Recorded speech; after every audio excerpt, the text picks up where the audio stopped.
When the news of the coronavirus hit the world, like everyone else, I was terrified. The world was changing suddenly. On March 24, 2020, the Indian government called for a complete lockdown of the entire nation for 21 days in an effort to contain the virus. I'm a photojournalist and a mother. My son had turned just a year old, and though I wanted to venture out and document what was happening, I mostly stayed home and photographed my neighborhood in Delhi NCR region.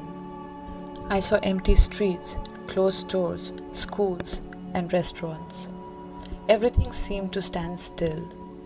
At the market, I met people from the informal sector, the essential workers who didn't have the privilege of staying home because they had to make a living. Fear, anxiety, and stress were on everyone's mind. Some of the street vendors I met told me COVID was a rich person's disease and that it would not impact poor people.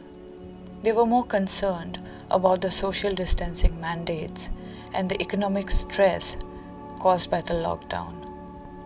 They disliked wearing masks in the extreme heat and would complain they would die from suffocation rather than the virus. As I started traveling to other parts of the country, I met people who openly said they would not get vaccinated because they had seen videos on WhatsApp about how people have died after taking vaccines.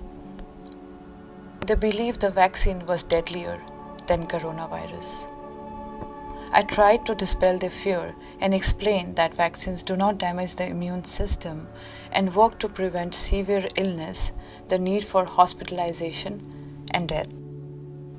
In some communities, I heard the myth that the vaccines would cause men to become impotent. Among some minority communities, the concern was that it was the government's agenda for religious conversion. With all the misinformation around, many non-profits that work within communities had to step up and help organize the vaccination push. In some cases, the government sought help from priests and clerics for reassurance and dispelling myths associated with vaccination.